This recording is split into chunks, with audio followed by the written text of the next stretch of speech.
Kauban na mayong adlaw, welcome na usab sa ato ang programang inyong konseho karon kundi nato makauban na ang mga miyembro sa 20th City Council alang sa pagpadangat sa ilahang mga tagsa-tagsa ka mga ipaningkamutan nga mga ordinansa ug mga programa alang sa kayuhan sa ato ang mga katawhan dinhi sa Dakbayan sa Cagayan de Oro. Ina na ikaduhang round or season 2 sa ato ang inyong konseho karon og una nato ipaila-ila atong makauban karon kini daytood si George Bacos gikan sa City Information Office in Dakbayan sa Cagayan de Oro ubos sa administrasyon ni Mayor Rolando Clarix o ingon man sa pagpangulo sab sa ato ang City Information Officer Miss Ivy S. Guanteros. Kunang kaingon very interesting ato ang mabati ug ato ang makauban karon sa atong edisyon sa inyong konseho. Ato ang presiding officer pro tempore at the same time ang chairman sa Committee on Public Order and Safety and of course ang Committee on Public Utilities. At the same time, siya usab ang co-chair sa ato ang City Anti-Drug Abuse o Rehabilitation Program dinhi sa atong Dakbayan. Makauban ato ang maabi-abihon usab kay nga City Councilor Kagawad Romeo Calizo. Kagawad, mayong adlaw. Welcome na usab sa atong programa ang inyong konseho karon imong pagpaminimbaya sa atong mga tiglantaw ug tigpaminaw. Good morning everyone, especially to the avid listeners of this program, ang inyong konseho karon. Of course, to the person who is in anchor of this program today, George Bacos, ang gwapings din sa programa. And of course, to all my colleagues in the government service, ang atong local chief executives, si Mayor Rolando Clarix Uy, ang atong Vice Mayor, si Vice Mayor Bebot Rodriguez, and all the members of the 20th City Council. Again, to everyone, good morning. Right. So kini na ikaduhang balik ni Kagawad dinhi sa ato ang inyong konseho since nalibot na nato ang ato ang kinatibok ang miyembro sa 20th City Council. And sa nakalabay nga mga nakalabay nga pagiginabi nato ang Kagawad, labihan kataas sa ato ang nahimong hilisgutanan labi na sa paghisgot sa kahapsay kalinaw sa kining ato ang komprehensibo nga plano usab sa paghanay sa trapiko dinhi sa ato ang Dakbayan uban pang mga hilisgutan karon ato mapadayon ang mga updates usab niini ngon man mga kayuhan nga labang usab ni Kagawad Calizo dinha sa ato ang 20th City Council.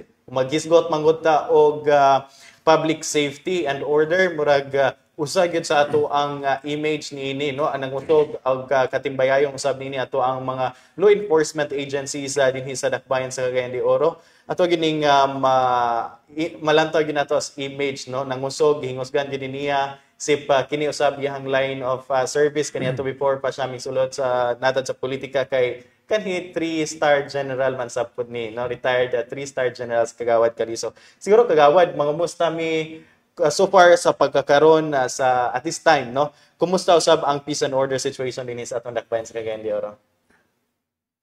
Na solid man ta no nga ang Cagayan de Oro before sa mga niaging katuigan, we were threatened by first, of course, insurgency. Yes.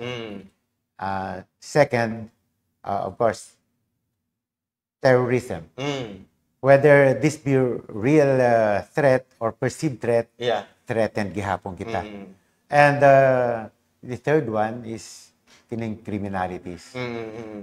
Of course, there was the fourth one, pero tungod lagi sa atong resilience and our working together in a united mode, kinibitaw disasters. Especially kining mga natural disasters just like ginamugod sa ato sa mga pag-agi sa mga typhoons, no?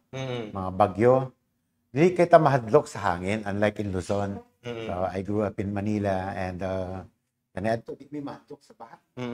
Ang kadlok na mo hangin, pero dinhi sa atong syudad ang nagka-phobia gani ang mga tao tungod sa baha. And until now, this is what we are trying to address, the effects of the flooding and especially urban flood.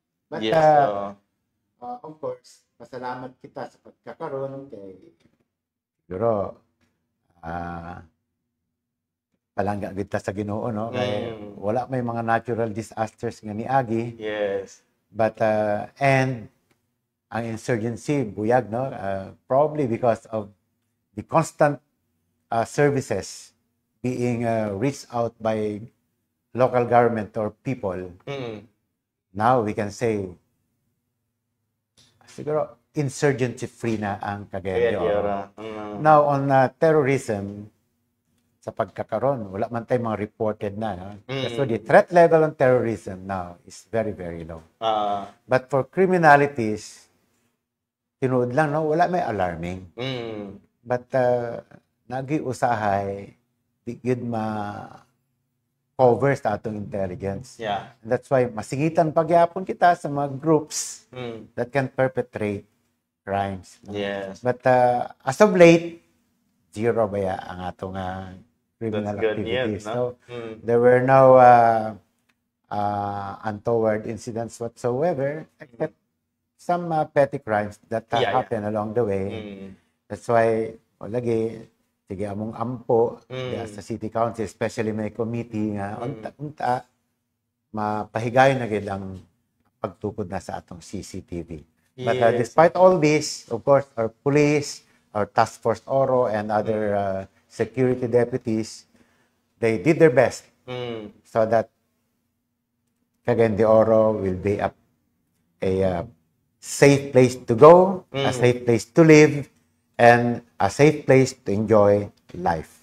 That's right. No? And muna, good news nga dala ni Kagawad sa atong kahimtang din sa atong dakbayan. We're very happy usab Kagawad atong bunda makita dala sa atong tagsa-tagsa ka mga palibot kay murag confident na tamulakaw sa kalsada Kagawad without in his station bang kuno galing adunay mga crimes no susama sa ubang mga dapit but din sa Cagayan de Oro we're safe man sab no and sa ngayon pa ni Kagawad we're very happy for that nga as of today no ang crime rate ubos gyud siya and wala tay dinagpo gyud kaayo kining mga crimes nga natala dinhi sa atuang dakbayan and let's keep it that way no kay kini dako kay tabang Kagawad not just for ourselves but dako kay tabang in terms of economic growth sa atuang dakbayan Kagawad kay if wala gyud ning public order and safety wala koy mosulod diri nga investor sa Kagawad no. Yes, and you know one glaring example of this is last fiesta. Right? Yes. Contrary to sa Manggod na yung mga negative perceptions in our place, we invited some sportsmen. Yes. And in my group, because I'm a golf player and also a tennis player, many tennis players came over.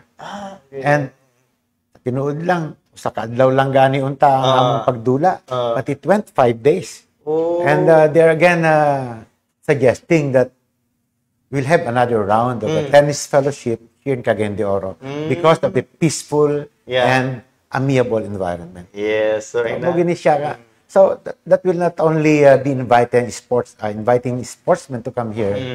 I'm sure kay sila manggod na mga big wigs diha, mga tennis players, they'll be encouraged to invest here in the city. That's right, no? And as a regional center usab sa Northern Mindanao, nga gateway to Mindanao, it's kanang dako kay nga siya challenge Kagawad to maintain the kining ato ang situation or kining ato ang security dinhi sa ato ang dakbayan kay lagi tanang mga tao mudas agyo dinhi sa Cagayan as a regional center at the same time na diri ang diri gyud mugikan no ang katong muanhig Mindanao kasagaran diri gyud so mo na nga dako kay nga challenge for us to maintain this one and of course aron usab nga mapabos ang atuang crime rate. Yes, and in fact dili lang dinhi sa city centers. Even in the hinterlands before kay siyempre natuyok naman ako ni halos tanan barangay sa Cagayan de Oro even during my stint in the military service. Kanadto madlok gani ang mga tao sa kabukiran nga magsuroy-suroy. And in fact even the students the children most especially don't want to come here and study. But since we have already our national high schools in almost all barangays, especially the hinterlands, we can really feel an ambience of peace and development. So, di lang din sa syudad. Dito na sa mga hinter-barangays, it's also part sa syudad. Yes. Sila, nakatagamtam good o kining ambience of a peaceful environment. Yeah. So, with that, Kagawad, tungod ni Ana, speaking of hinterland, kaya of course, ang kasagaraan manggod nga to ang ma-associate dira is na ang rebellion or kining ato ang insurgency, no? So, effective ba ang nahimong measure, ang mga programa sa gobyerno o yung pagsuporta sa itong local government as a fight against insurgency? Obviously, and even now that our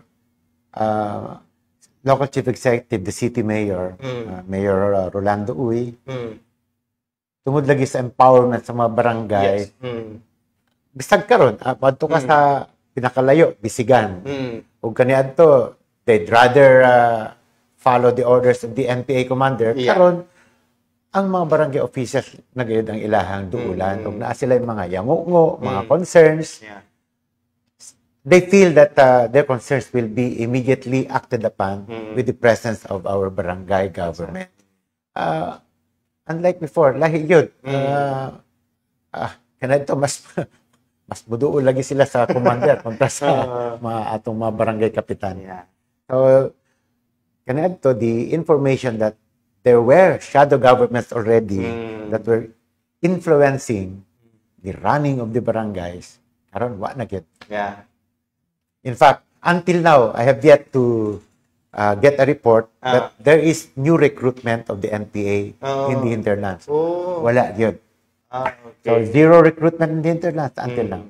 So, congratulations yun sa atong mga barangay officials. Yes. Big congratulations sa ato ang barangay. Mao mo gani resulta kung ang programa sa gobyerno nato gyud mapaabot ngadto sa mga ngilit nga mga lugar kay ila gyud mabati nga na ang serbisyo sa gobyerno, no, kung unsa ilang panginahanglanon. And that's the result usab sa usa ka consultative nga gobyerno kay unsa gyud panginahanglanon dinha sa ilang mga tagsa-tagsa ka mga barangay mo gyud una nato mahatagan og priority. That's how Mayor Clarex usab envisioned to be, no, nga kining kung unsa gyud labaw ng kinahanglan sa mga katawhan mapaabot nga to sa ato ang mga katawhan mo na nga ilang nabati kung unsa ang gobyerno gani kita isip initiative, no, sa local government unit maskin gali sa adlawng Sabado moadto kita sa mga kabaranggayan just to bring the services of the government closer to the people and mo na nindot kay nga resulta sabi kini no ako na bitaw atong gabuhaton nga sometimes some people interpret it as corny kining KSB ba kanang pag-adto sa local government to sa kabaranggayan but it works well not only for us here the city hall but also for our people in the hinterland in every barangay for that matter kana pa ba imuhang plitihon kana pa ba imuhang kalasan og adlaw, no, sa pagbisita dinhi sa City Hall nga didto sa isa ka adlaw mo bisita ang tanang mga ahensya sa gobyerno and not just local government ato ang local offices gani napatay kauban kaabag usab nato ang ato ang mga national agencies nga makaban so inana nga nahimo siya nga dako kay nga epekto medyo gamay ra siya, no, nga kining initiative di ba dako kay siya epekto sa to ang mga katawhan. And of course, aside from peace and order, Kagawad, usap po din sa all kasi imuhang lughan, no? Ang imuhang pagtutok usab as to traffic system din sa ato dakbayan sa Cagayan. I know, it's a pressing issue and of course, kanang, naging siya, present din siya. Tuwagin din siyang na bati matag adlaw, but as to kining traffic system din sa Cagayan we're planning for kanang pag-usap siguro, yun na. So, kumusta usab, Kagawad? Because considering that Cagayan de Oro is a fast developing city, a fast developing, highly urbanized city. Expected yun nga. Ang problem sa traffic, muda ko. No? Especially that we're expecting that soon Cagayan de Oro will become a metro city. So, karon anam gid nato og plano. But first, let us coming up with a plan, let us start with the situationnaire. So may sitwasyon gyud sa traffic din sa Cagayan de Oro. And let us be now, panmangod, ang City Council, especially may committee, anam-anam gid namo ni nga imapa kay traffic situation sa syudad. And aside from the expertise of our roads and traffic administration, we also solicit the support of the academe to provide us with a good study. And when we synthesize all our ideas, and together with the other inputs of some members of the committee, soon we'll have a plan of coming up with a better traffic situation 2, 3, 4, 5 years from now. We hope that in the near future, we can have a better traffic flow. But of course, sa karon pirmi man nato gud nga basulo ng RTA dili baya kay traffic problem cannot be solved only by enforcement. Yes. Kini no, number one karon nga problema nato is infrastructure. Yes. And we are now coming up with a good infra plan, no, by our city engineers, no, so that asa man ibutang na gani sa isa ka special report ni Councilor Ed Cabanlas, no, kinahanglan gud kuno og mga traffic lights. But of course, those who will install the traffic lights will be confused where until the infrastructures will be finished. Yes. Kaya man sa karon makitang gato atong mga kadalanan ipagid na siya ingon nga ideal roads. Nagagid mga problema pa. But our city government is coming up with a plan that will provide Cagayan de Oro with better roads. So only then that we can finalize where to place our traffic lights. But now we are already starting with how to install the traffic lights and how we can control the traffic lights. Kasi sa pagkakaroon manggod, manggod ta sa murabag gadipenta sa mga suppliers unang panahon nga ang kanang time time framing unsa pag-install ana mo na di naman ka maka-adjust. So we'll come up with a better traffic light system that we can control the time, we can manage the time. Time lags kay sa may pila man queuing time ani kanang di sum nga tubagon kay depende sa sitwasyon. There are times nga ang traffic linaw di sagdi lang na traffic light diha, but there are times nga sa imong tan-aw kinahanglan ani lang ang queuing time diri nga direction kay mas kon magol kanang gamay ra ang passing galabay, no? But on the other direction, siguro a little longer time kay tungod lagi kay mas daghan ang traffic volume.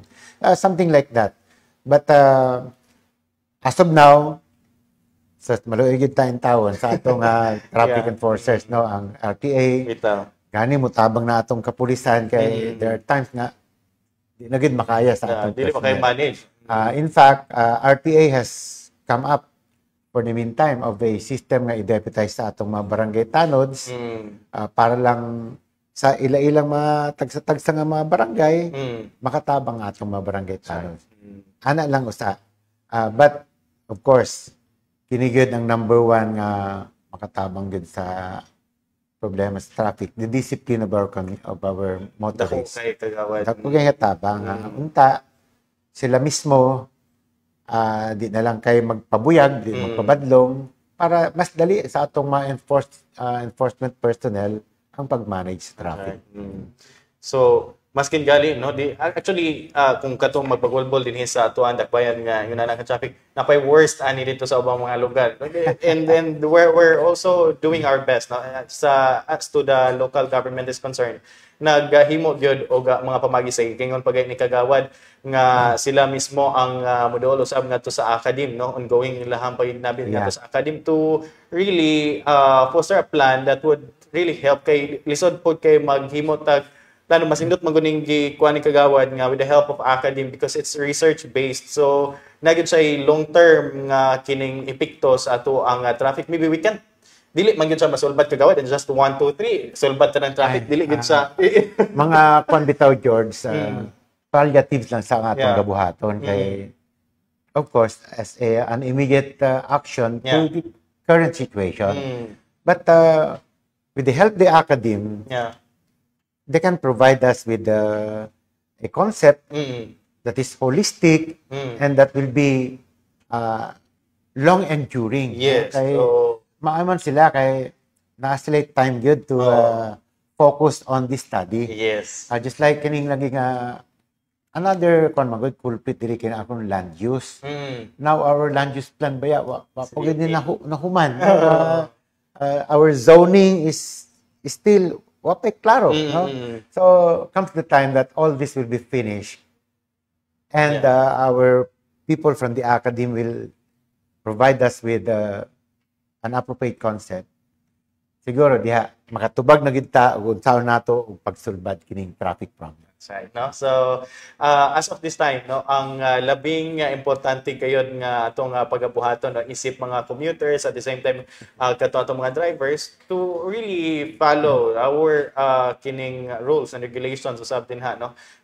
Be a responsible rider or kining driver kay aron usab nga mas makatabang kita nga mapaluwag ang traffic kay present naman gud ni siya no nga situation sa kasamtangan and sa inahinay sa dili madugay no with our concrete plan that will be presenting or kining ato ang gihimo nga concrete plan unya to improve our infrastructures and of course uban pa mga plano nga makapa wala no or kining nga dili makapawala gito talibat at least ma-minimize ang traffic dinhi congestion dinhi sa atong dakbayan sa inahinay sa sunod nga mga bulan katuigan ato usab na nga makita ang epekto. Kung ni George no, dili na imposible kay ngano. Manila for example. It appeared as if ang C5, ang EDSA di na gud ma-solve. Karon gwapo na ba ang dagat? Yes, so there's nothing impossible if we inject the correct concept. Yes. So mara gid disiplina usab og ngon man insaktong mga plano ato ang pagahimuon. And of course, speaking of traffic kagawad and kining public transport, siguro sa nakalabay nato nga pakiginami na nimo ato nahisgutan ang kabahin kini sa local public transport route plan. So sa kasamtangan kumusta usab atong LPTRP karon kagawad? Sa pagkakaroon, out of the 78 routes no, sa atong LPTRP, kaya ang naitabo manggod na bali, tungod manggod sa sigig paningil sa ato sa DOTR nga mag-submit na ta sa LPTRP or the Local Public Transport Route Plan. Atong gyugi, grabe gini ka-tedious, no? But kuman gyud nato ni nag-submit ta sa LTFRB so that LTFRB will submit that to Department of Transportation for approval.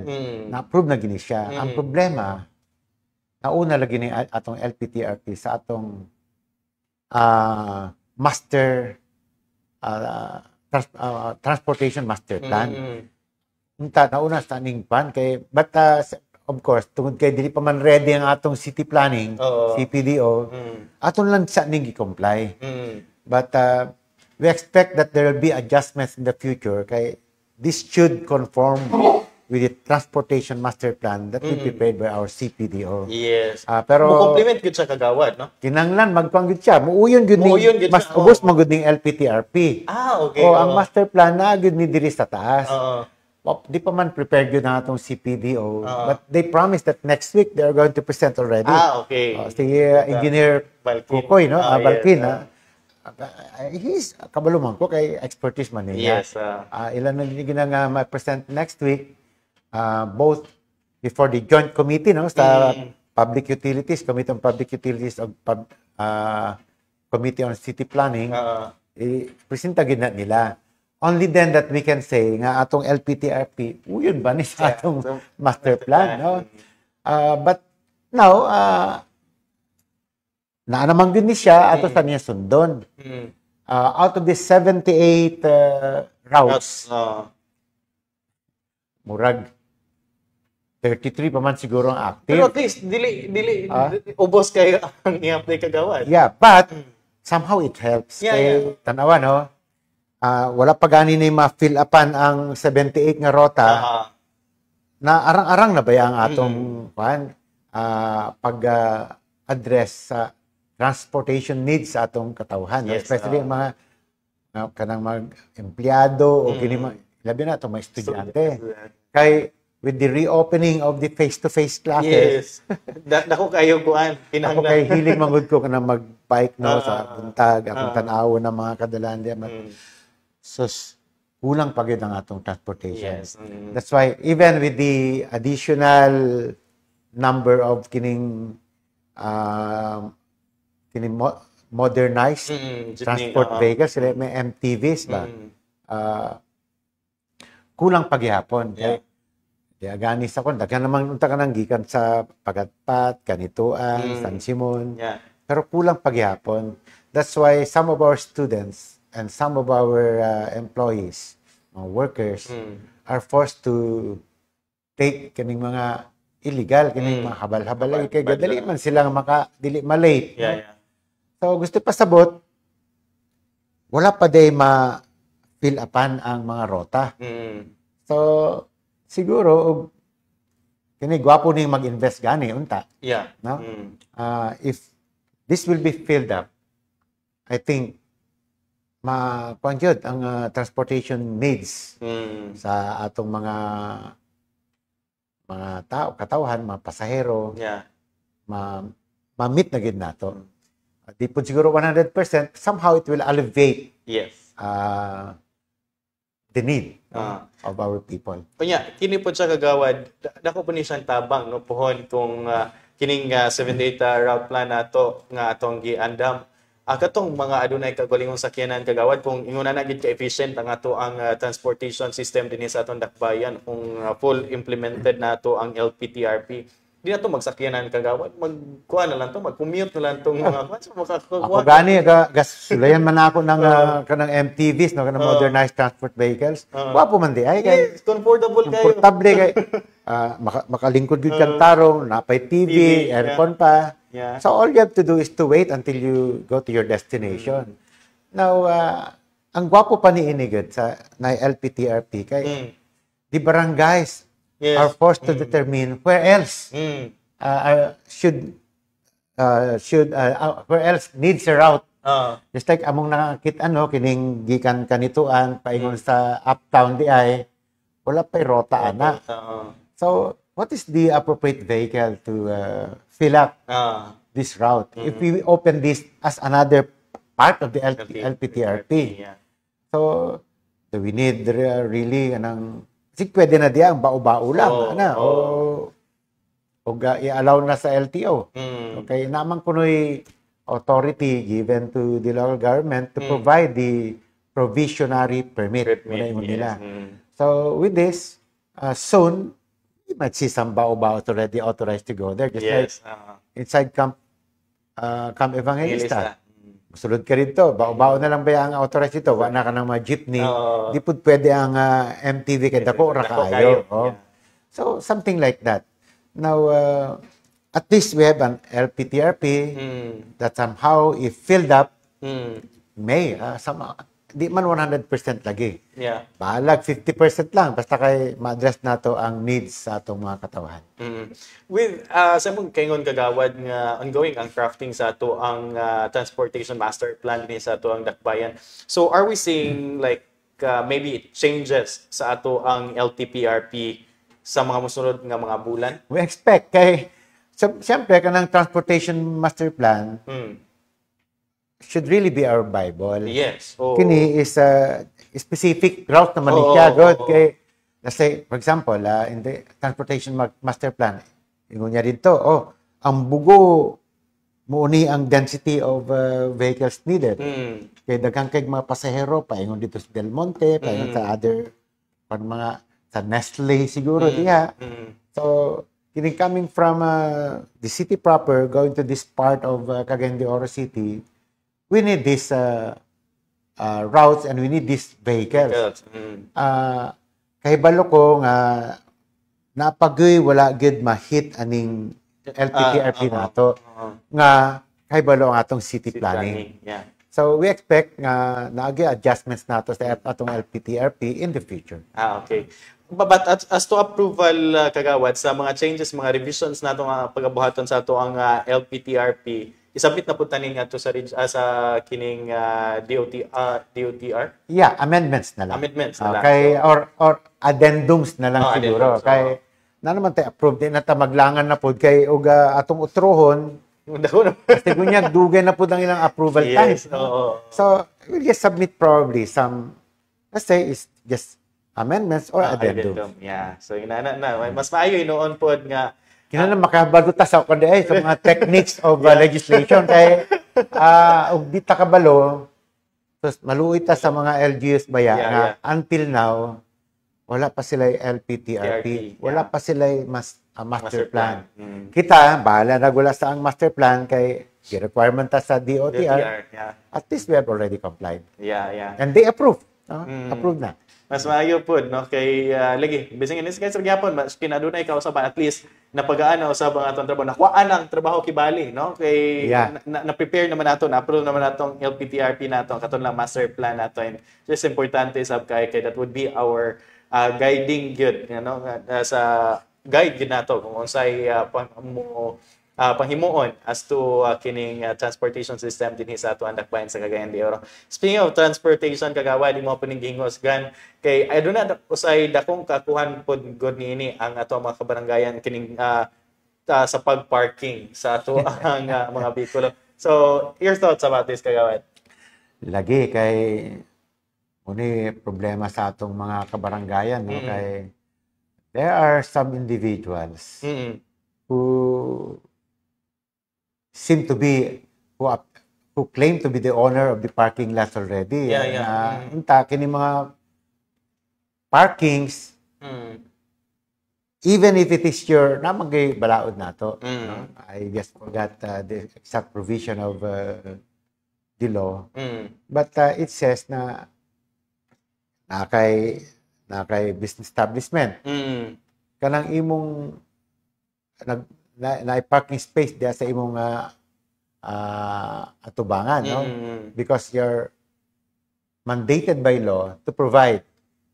That's not all yours. This should be for public use. Yes. Dili bitaw ingon nga tungod kay nasa atubangan. Nasa imong atubangan, that's your property.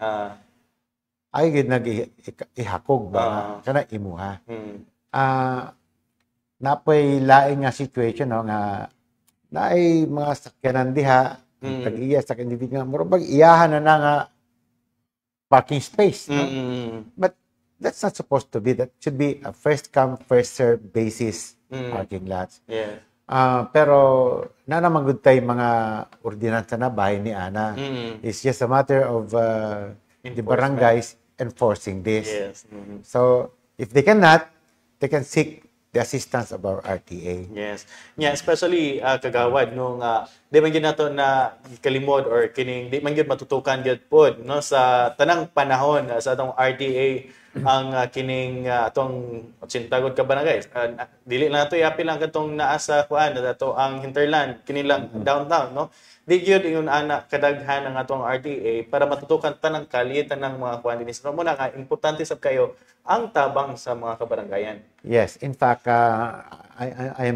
I'm setting a meeting with the Liga para lang ma-enforce kini siya nga provisions sa atong ordinansa.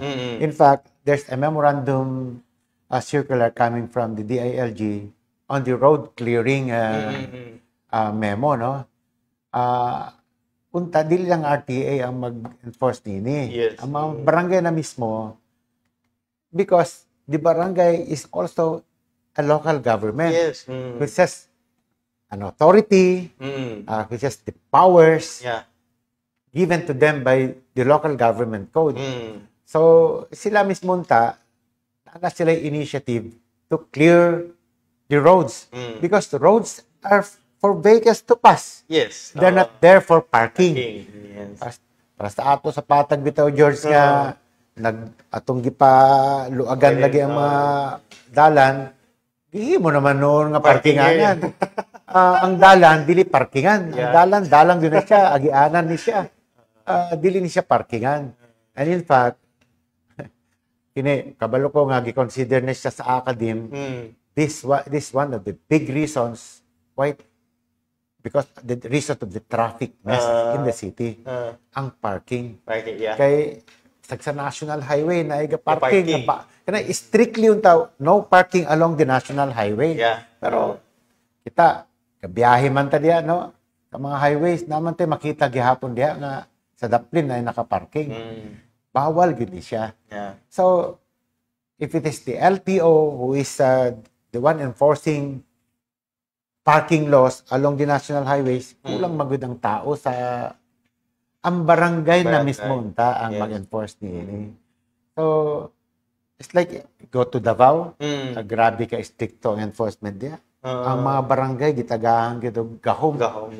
Gitagahan nila ang mga gahom pud nga gihatag sa ila mo'y gihimon lang ngipon para ma-enforce gyud ang balaod. Munay kulang sa ato din George. The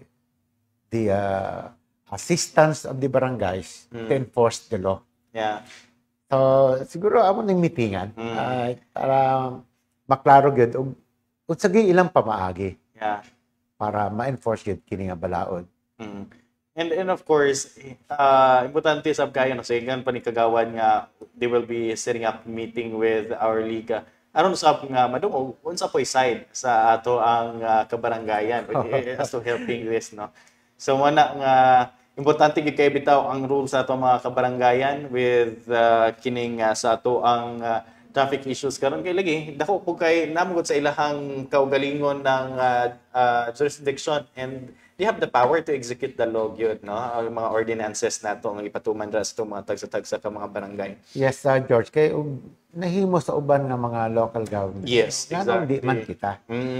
You go to Subic. Wa na may mga RTA diya.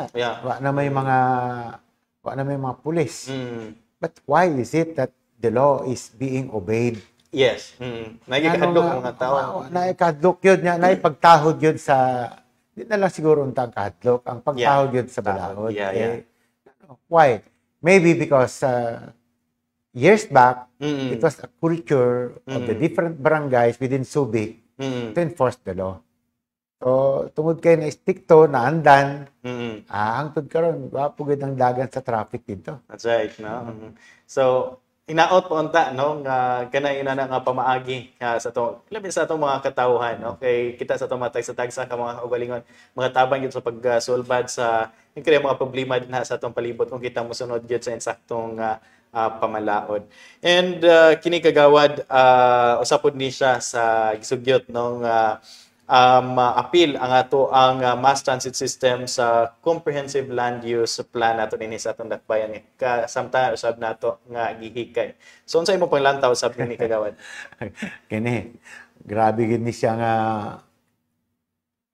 kaimportante, George, no? Kay only if we will provide a picture of an appropriate zoning through the comprehensive land use plan nga makakuan kita bini mo na maibog ta sa gikan man ko bago lang ko gikan sa Malaysia lagi, George, no?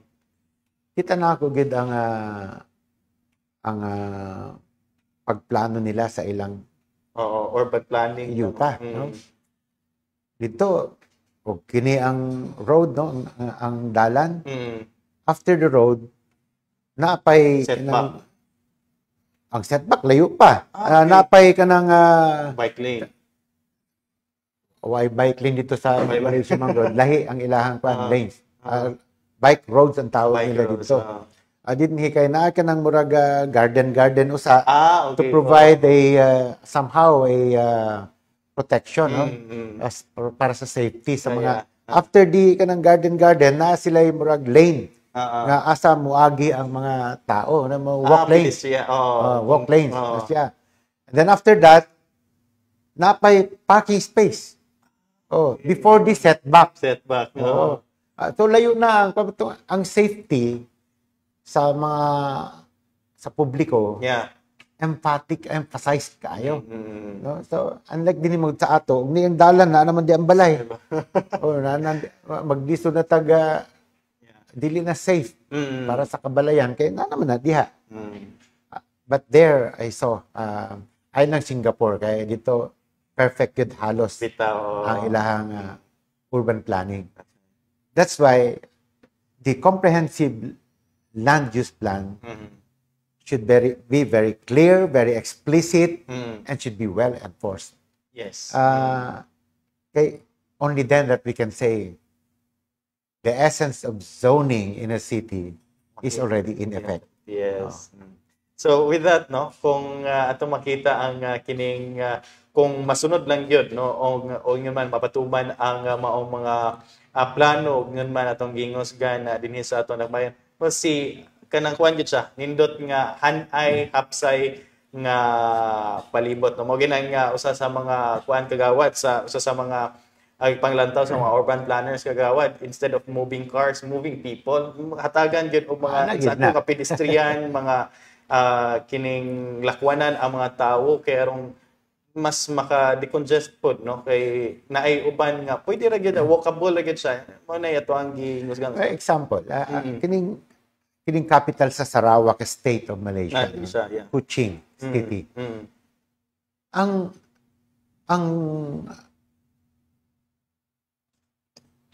ilang mass transport system is just touring around the city. Okay. So wala na yung mga tricycle, mga kay ngano sa mga kanang vehicle stops nila dito. The people are encouraged to walk already going to their destination. Ang gwapo lang sa ila, kaya lang mga walkways. Well, man good. Covered, shaded, gwapo, safe. Ingana untang atong pagplano. Well, this may be ideal, but it's not impossible. Yes. We can plan out Makati. Ganito baya. Murag wa na'y paglaom.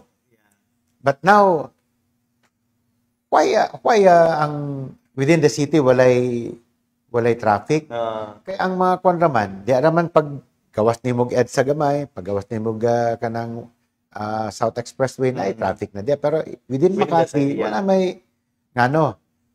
It's like naay mga bus stops diha. Maglakaw na lang ka diha. Gusto ka mo adtog Glorieta, diha ka. Sag-asa na ka diha, maglakaw-lakaw lang. Okay lang. Yun ni Ayala Center.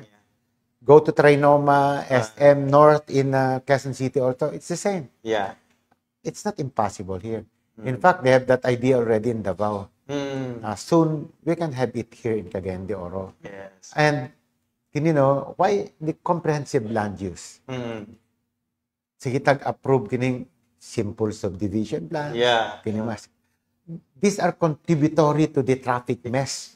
Kaya, akong tanaw kini sige tag-approve pero I don't know, I'm not so sure if these are within the city planning scheme of Cagayan de Oro. Pero siyempre tungod kay masabtan man nato ilang panginahanglanon, ma-approve na lang ta. But this will now become a problem again in the future. In the future, yeah. So dapat yun, daliong ginato kining land use plan, atog yung ipasabot para, indeed, we'll have a city that is properly zoned. Yes. Where is the industrial zone? Where is the agricultural zone? Where are the residential zones? Where else are the other parts of the city as it appear in the comprehensive land use plan? Okay. Lami kay siya lang taon kagawad nga masunod ang ato ang land use plan, no? Kay with the proper zoning mo na nga mahimo siyang walkable na gyud kayo kagawad. Lagi. Grabe kayo. Maibugtaan ang mga lugar nga pwede ta kalakaw safely and confident that okay na po. Okay, kaya ra nako bisag tigulang na yung taon si kagawad Kalisto tungod kay gwapo man ang iyang lane nga agiana.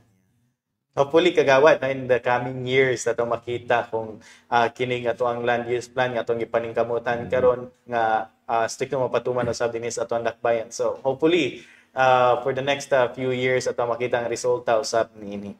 Well, anyway, moving on sa ato ang hilisgutanan usab kagawad sa imo nang gikaingon isip ikaw ang co-chair usab sa atong City Anti-Drug Rehabilitation na program dinis atong dakbayan. Usab ni sa imong gingosgan.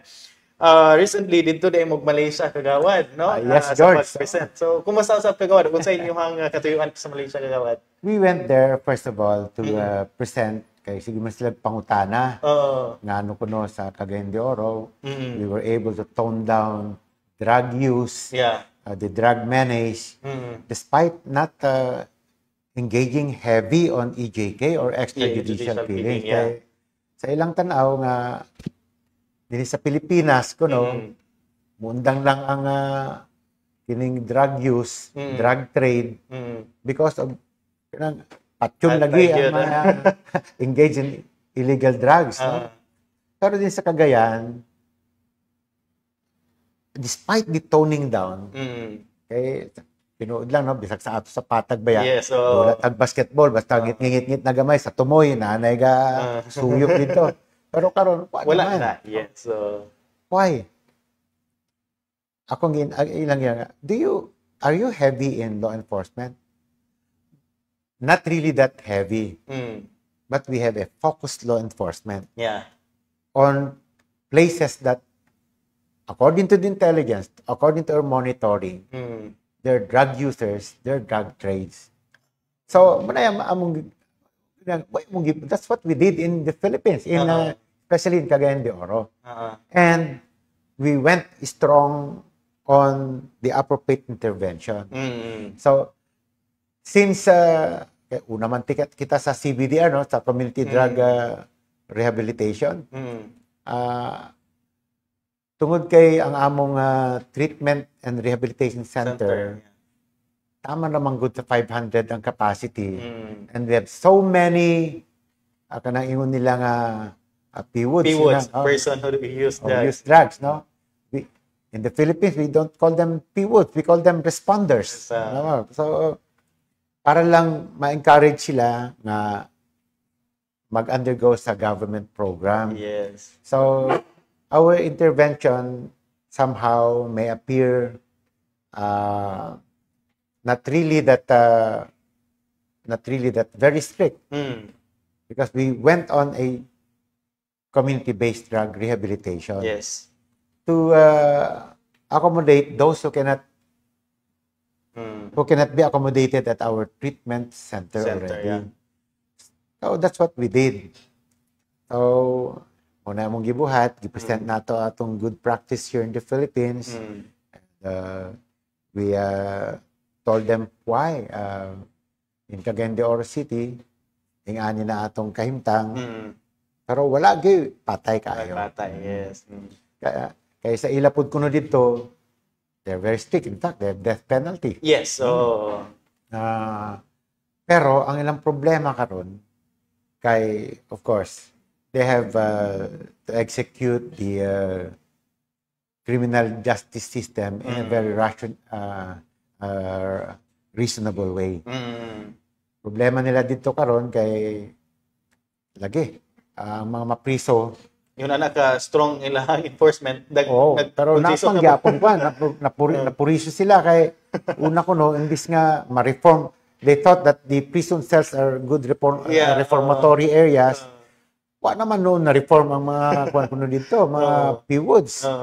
And many are getting sick. They have problems in the health problems. Some went on some mental problems. Yes. And some became a social problem. Instead of them being reformed at the jails. So, how do we do this? So, synthesizing things together. We are now on a study. In fact, I'm a part of the study group. Para lang, how do we come up with the other approaches other than very strict enforcement? What kind of intervention do we need? Kaya namanggoy nakaingon nga a bad intervention is worse than no intervention at all. So, it's better, but there has to be an intervention. Yes. So, finding out the intervention that best solve the problem is now what we are doing. Yeah. So, muna sa Malaysia karon, so, I found out nga sa Malaysia din, no? Basta ikaw Pilipino, automatic presenter day ka. Kaya, so, naka-present mo man kuno in English nga, dali nila masabtan. Okay. You try listening to a Singaporean speaking English. It's very difficult to isugid na masabtan. Samot na kini mga Pakistani, mga Bengali, and other nationalities. Ang Pinoy manggod, kita kay semi-syllabic ang atong accent. Murag mas dali nila masabtan. Itong role day, una yung mga symposiums or kana study groups, murag automatic presenter day Pinoy. Tirana, we're very proud as nga nakapaambit po tayo sa itong mga best practices na po dito sa Malaysia with nabot sa kagawa dito and of course ang atong oral wellness of ang team sa CBDRP, no. And with that kagawad, no, sa ato ang congratulations dito sa imong papangulo niini isip ko chair, no, sa City Anti-Drug Rehabilitation Program and sa kasamtangan gali hinay nga ato ang kining paghimo so far sa kasamtangan sa kagawad mo sa to ang drug clearing operation sa ato mga kabaranggayan karong kagawad.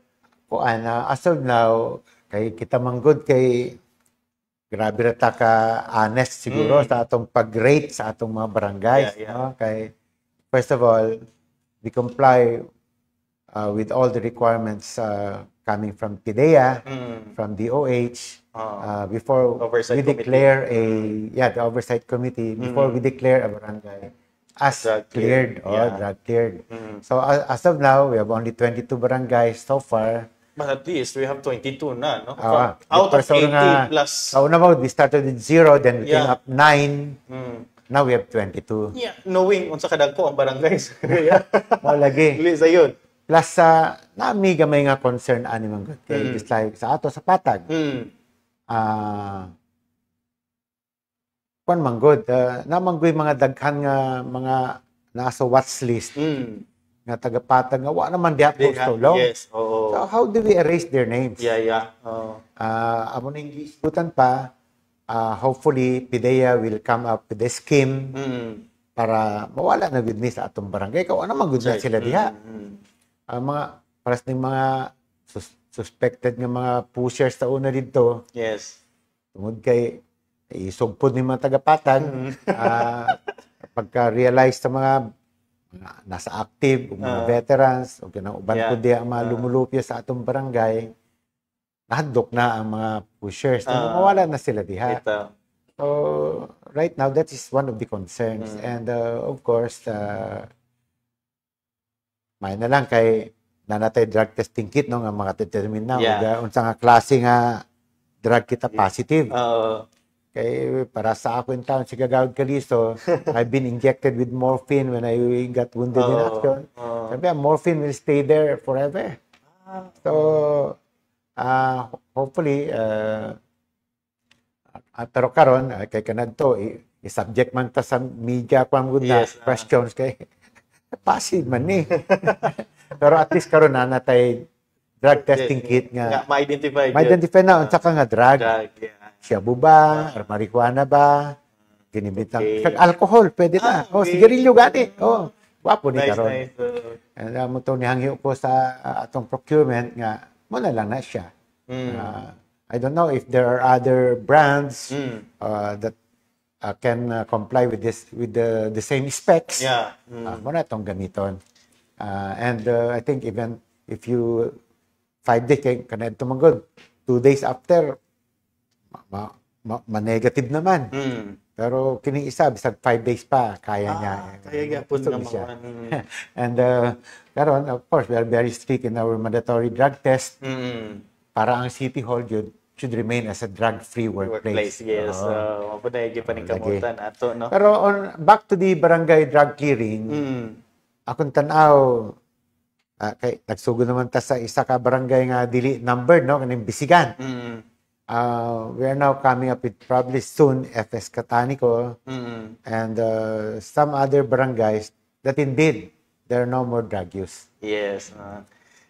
Dili gyud nga na kadali no ang it take years gyud ang kining pag-clear sa usa ka kuan gani. I've seen some LGUs who are already drug cleared, but dili gyud nga na kadali nya knowing Cagayan de Oro City kung sa kadako ang Cagayan de Oro mo na nga lisod kaayo, plus dili man gud kita ra buot niini nga okay drug cleared. There has to be a kanang confirmation no ang kining sa atong regional oversight committee nga sila mo imukuan sa ato ang mga documents, and of course paglantaw lang sa estado sa atong mga kabaranggayan. So dinhi sa atong dakbayan, we're very happy usab na we have kining progress usab sa atong drug clearing operation in Istapa. Hopefully for the coming years, nabibalaw 2 years from now or 3 years from now, ma-drug clear the city na usab ang ato ang dakbayan sa Cagayan de Oro. Sige lang, George. Anyway, right now we may not in the strict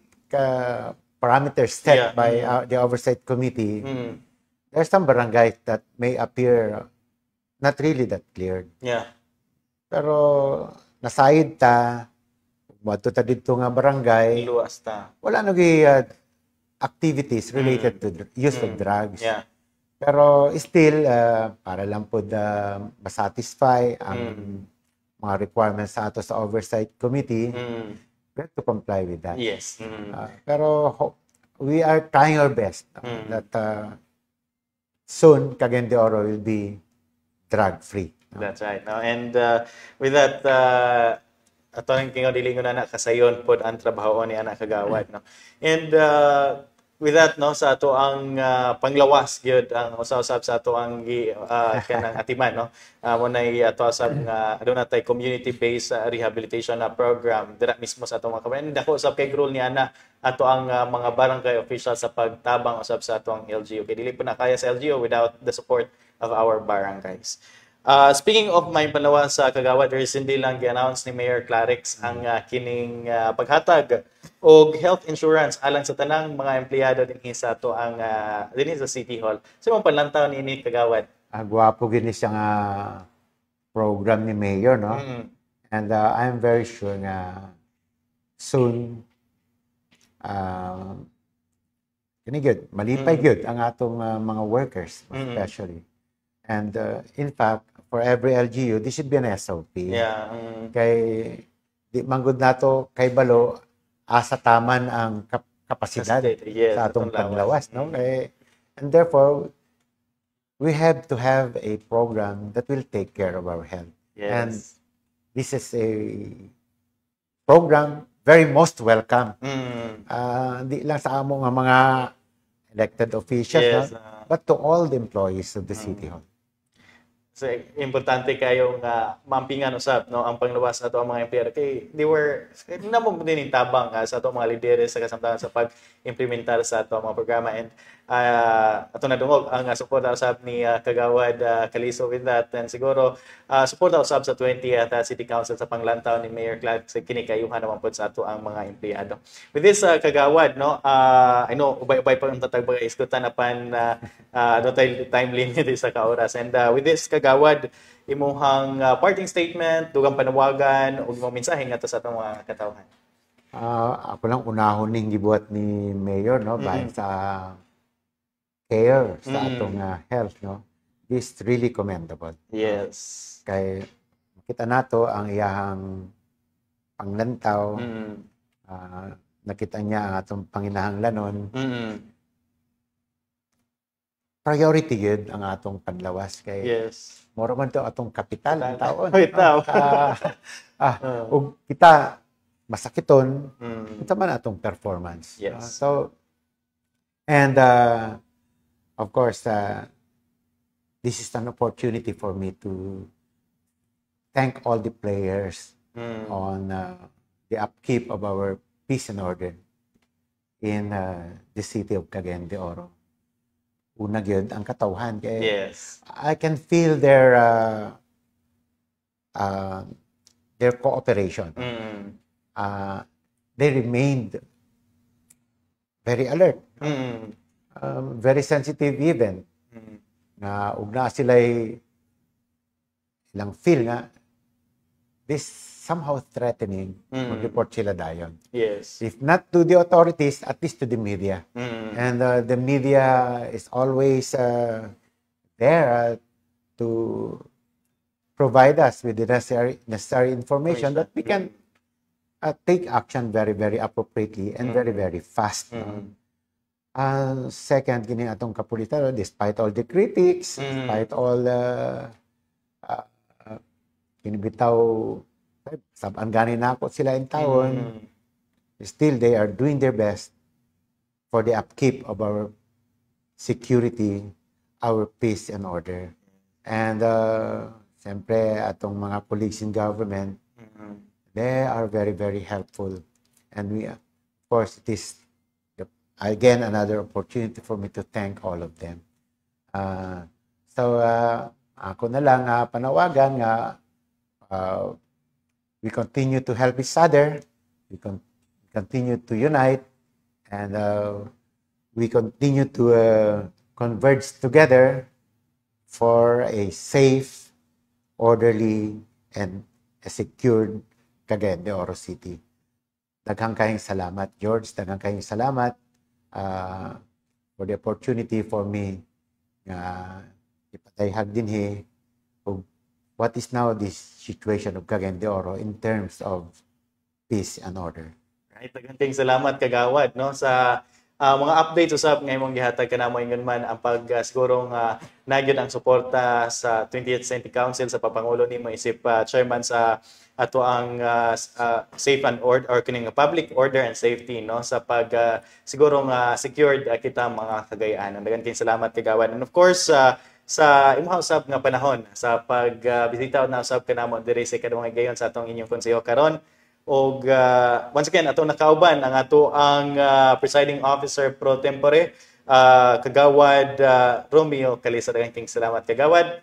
And of course mao kato ang naglangkob sa ato ang inyong konseho karong si Manaha sa ngalan lamang sa kinatibuk ang Puersa City Information Office in Dakbayan sa Cagayan de Oro ubos sa administrasyon ni Mayor Orlando Clarix o man sa pagpangulo usab sa ato ang City Information Officer Miss Ivis Montero. Kini lamang si George Pacos. Daghang salamat sa iyong paglantaw, pagpaminaw. Hantod sa sunod kayo ug mayong adlaw sa tanan.